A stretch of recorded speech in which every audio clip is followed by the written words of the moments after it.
बहुत हमसे गलतियां होती रही, भूलें होती रही। इसी संदर्भ में आपका मार्गदर्शन करने के लिए क्या क्या हमने भूलें की, क्या क्या हमने गलतियां की, क्या क्या हमने गलत निर्णय लिए, जिसके कारण से आज भारत की यह दयनीय दशा बनी है, दुर्दशा हुई है। इस संदर्भ में व्याख्यान देने के लिए भाई राजीव जी, जो वर्षों से इतिहास का अध्ययन कर रहे हैं और पूरा जीवन जिन्होंने इस भारत स्वाभिमान की इस विराट यज्ञ में समर्पित किया है, मैं उनको आमंत्रित करता हूं आज के इस उद्बोधन के लिए। परम पूजनीय स्वामी जी, सभी सम्माननीय बहनों भाइयों, आज मैं आपसे संवाद करूंगा भारत देश की उन भूलों के बारे में जिनके करने पर हमने बहुत कुछ खोया अपने देश का। एक किसी कवि ने कहा है, लहमों में खता की थी, सदियों में सजा पाई। माने भूल कोई होती है वो किसी क्षण विशेष पर होती है, लेकिन उसकी सजा पूरे के पूरी सभ्यता, पूरी संस्कृति और पूरे समाज को सदियों तक भुगतनी पड़ती है।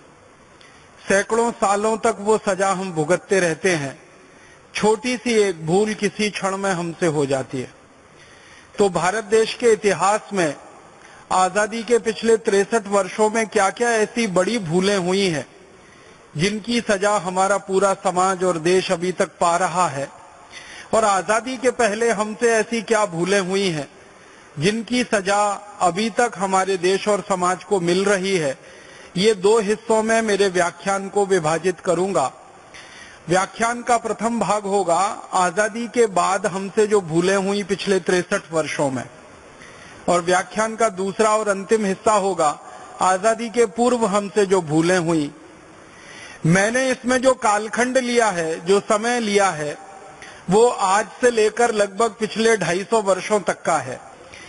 तटस्थ रूप से, निष्पक्ष रूप से हम सब उन भूलों के बारे में गंभीरता से चिंतन करें, और आने वाले समय में भारत स्वाभिमान के अभियान में जब हम लगें और एक संगठन के रूप में हम काम करें, तो इस बात का हम हमेशा ध्यान रखें कि जो भूलें हमारे पूर्वजों ने कर दी, पुरखों ने कर दी, वो भूलें हमें हमारे संगठन में नहीं दोहरानी है, क्योंकि भूलों को दोहराया नहीं जाता।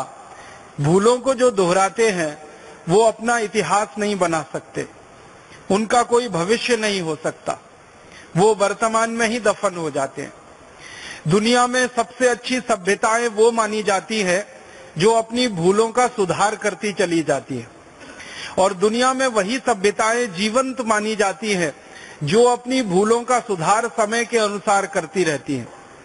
तो भारत की सभ्यता के बारे में हम मानते हैं कि ये बहुत पुरानी सभ्यता है, और शायद इस समय दुनिया में सबसे पुरानी जीवित सभ्यता है। भारत के बाद की बहुत सारी सभ्यताएं आई और चली गई, लेकिन भारतीय सभ्यता अभी तक जीवित है पूरी दुनिया में। तो शायद इसलिए कि समय के साथ हमने भूलों का परिष्कार करना सीखा है, तो भविष्य में भी हम इन भूलों का परिष्कार अपने जीवन में और समाज में कर पाएंगे। इस दृष्टि से थोड़ी सी बातें मैं रख पाऊंगा, क्योंकि भूलें तो बहुत हैं, लेकिन जिन भूलों ने हमारा पूरा इतिहास बदल दिया, हमारा भूगोल बदल दिया, हमारी सभ्यता, हमारी संस्कृति को पूरे गहरे तक मथ डाला, जिन भूलों ने हमारी अर्थव्यवस्था को पूरी तरह से चौपट कर दिया, जिन भूलों के कारण देश के टुकड़े हो गए, ऐसी कुछ गंभीर भूलों की तरफ आपका ध्यान आकर्षित करूंगा। आजादी के पिछले 63 वर्षों में सबसे बड़ी और सबसे पहली भूल जो हमसे हुई वो ये कि जब हम 15 अगस्त 1947 को आजाद हुए, तो उससे एक दिन पहले हमने भारत का बंटवारा स्वीकार कर लिया। ये हमारी बहुत बड़ी राजनीतिक भूल थी, जो आज सारी दुनिया के विशेषज्ञों के द्वारा कही जा रही है कि भारत ने अगर अपना बंटवारा स्वीकार नहीं किया होता तो आज का भारत दुनिया में कुछ और होता। लेकिन 14 अगस्त 1947 को हमने भारत से अलग एक पाकिस्तान देश बनना मंजूर करा लिया, या हमने स्वीकार कर लिया कि पाकिस्तान नाम का एक देश इस देश की जमीन पर बन जाएगा। ये हमारी बहुत बड़ी भूल साबित हुई है पिछले 63 वर्षों में। आपके मन में सवाल आएगा कि ये भूल किससे हुई? हमारे देश के लोगों ने पाकिस्तान को स्वीकार किया या हमारे देश के नेताओं ने पाकिस्तान बनवा दिया? लोगों की बात अगर मैं करूं आपसे, तो 1937 से भारत में एक राजनीतिक पार्टी बनी।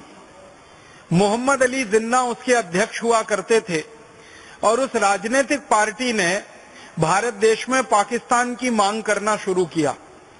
लेकिन आपको सुनकर ये हैरानी होगी कि मोहम्मद अली जिन्ना अपनी पार्टी की तरफ से जो मांग कर रहे थे कि हमें पाकिस्तान नाम का अलग देश चाहिए, धर्म के आधार पर, संप्रदाय के आधार पर हमें एक अलग देश चाहिए, मुस्लिम संप्रदाय को एक अलग देश चाहिए या मुस्लिम सभ्यता को एक अलग देश चाहिए, इस मांग को भारत के मुसलमानों ने कभी भी समर्थन नहीं दिया।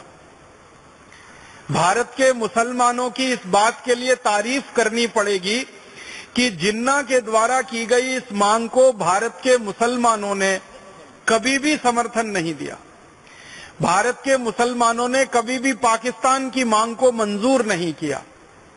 तो आप बोलेंगे फिर जिन्ना कैसे सफल हो गया और जिन्ना की राजनीतिक पार्टी कैसे सफल हो गई पाकिस्तान बनवाने में? भारत के मुसलमानों ने जिन्ना का समर्थन नहीं किया। मैं आपको बहुत विनम्रता पूर्वक एक दो ऐसी घटनाएं सुनाना चाहता हूं कि भारत के मुसलमानों का जिन्ना के प्रति कैसा रवैया था।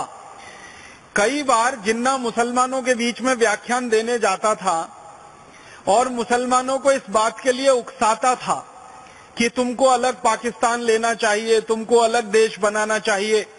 सब तरह का विष वो लोगों के मन में भरता था। तो कई सभाओं में जिन्ना का स्वागत जूतों की माला के साथ होता था। लोग गुस्से में आते थे। एक सभा में तो उसको, लाहौर की एक सभा थी जिसके बहुत सारे दस्तावेज उपलब्ध हैं, जिन्ना को जूतों की माला डाल दी लोगों ने गले में और कहा भाग जाओ यहां से, हमें पाकिस्तान नहीं चाहिए, हमें तो इसी भारत में रहना है, हमें अलग देश नहीं चाहिए, क्योंकि अलग देश होकर हमारा अस्तित्व खतरे में पड़ जाएगा।